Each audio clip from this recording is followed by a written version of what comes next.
Bismillahirrahmanirrahim. Assalamualaikum warahmatullahi wabarakatuh. Nama saya Janulisan dari kelas Ekonomi Syariah K. Di sini saya akan menjelaskan tentang pengertian takhrij hadis. Takhrij berasal dari kata kharaja yang berarti mengeluarkan. Takhrij sendiri menurut istilah adalah menunjukkan tempat dari pada sumber aslinya yang mengeluarkan hadis tersebut dengan sanadnya dan menjelaskan derajatnya ketika diperlukan. Sedangkan hadis sendiri adalah segala sesuatu yang bersandar pada Rasulullah, baik perbuatan, perkataan maupun ketetapannya. Jadi takhrij hadis adalah suatu keterangan bahwa hadis yang dinukilkan ke dalam kitab susunannya itu terdapat dalam kitab lain, telah disebutkan nama penyusunnya.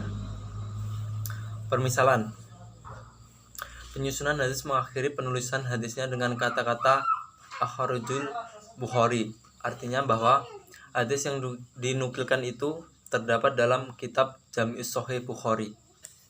Yang kedua, saya akan menjelaskan perkembangan tentang takhrij hadis. Pada awalnya takhrij dilakukan sebatas untuk mengetahui letak sebuah hadis pada sebuah kitab atau literatur. Sementara kegiatan lanjutannya berupa penelitian kualitas hadis dilakukan jika dirasa perlu. Dalam artian sebenarnya takhrij hadis terhenti pada saat kita sudah mengetahui sumber berupa kitab atau hadis yang menyebutkan hadis beserta sanadnya. Permisalan, ketika kita sudah mengetahui bahwa hadis yang sedang ditakhrij diriwayatkannya oleh Muslim atau Abu Daud, maka selesai sudah proses takhrij itu. Penelusuran yang dilakukan dalam proses takhrij bermuara kepada kitab atau literatur yang menyebutkan hadis beserta sanadnya yang dimiliki sendiri oleh penulis kitab atau literatur tersebut yang tersambung sampai Rasulullah. Kitab atau literatur ini disebut sebagai kitab sumber asli. Sedangkan hadis yang menyebutkan hadis tanpa sanad yang dimiliki oleh penulisnya atau menyebutkan hadis dengan merujuk kepada kitab hadis lain tidak dapat dikategorikan sebagai sumber asli. Seiring berjalannya waktu, kajian hadis semakin surut dan penguasaan para ulama terdapat hadis juga berkurang. Para ulama memiliki hafalan semakin berkurang dan hafalannya yang memiliki pun relatif lebih sedikit. Di waktu yang sama, ketika merujuk kitab-kitab hadis, mereka mendapati sedikit kesulitan. Para pengarang kitab dalam disiplin ataupun non hadis seperti fikih dan tafsir seringkali menyebutkan hadis tanpa menyebutkan sanad atau mukhrijnya, sehingga dengan sendirinya kualitas hadis yang disebutkan juga tidak dapat dipastikan.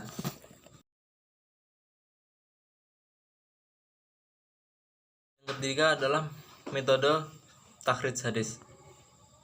Kitab dan literatur yang masuk dalam kategori sumber asli disusun dengan sistematika dan metodologi yang berbeda. Hal ini menyebabkan metodologi yang digunakan untuk mengkaji hadis-hadisnya juga berbeda. Ada ulama yang menyusun kitabnya berdasarkan susunan nama perawi. Ada juga yang berdasarkan bab-bab fikih atau tema-tema tertentu. Di sini ada 5 metode ataupun cara yang digunakan untuk mengakhrij hadis. Yang pertama, metode indeks nama sahabatnya, metode yang digunakan ketika nama perawi sahabat telah diketahui. Yang kedua, metode atau kata pertama dalam matan, metode yang digunakan ketika mengetahui dengan pasti ungkapan awal dari matan hadis. Yang ketiga, metode indeks kata, metode yang digunakan dengan cara mencari kata-kata yang menjadi kata kunci dalam indeks hadis. Yang keempat, metode tematis hadis.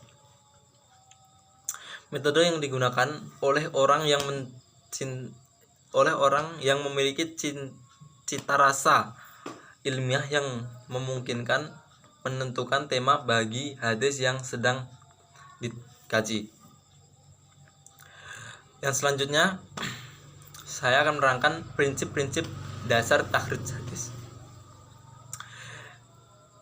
Di sini banyak prinsip hadis, akan tetapi di sini saya akan mengambil hanya beberapa.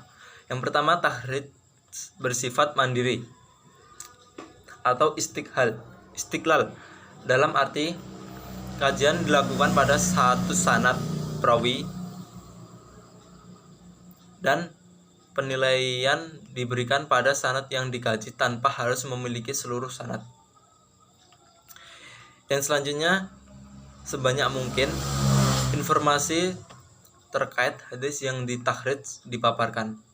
Yang selanjutnya, sebuah hadis seringkali diriwayatkan melalui lebih dari satu orang sahabat. Yang selanjutnya, takhrij hadis dilakukan berdasarkan substansi matan hadisnya.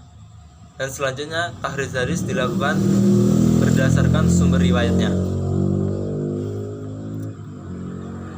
Ya, di sini yang terakhir saya akan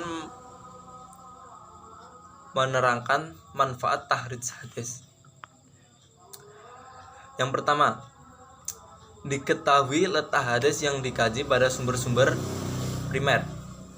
Yang kedua, diketahui kualitas hadis. Dan yang ketiga, dengan membandingkan riwayat-riwayat yang ada, akan diketahui arti kata yang asli atau ghairubah.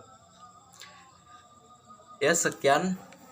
Apabila ada tutur kata yang salah, saya minta maaf. Akhiran, wassalamualaikum warahmatullahi wabarakatuh.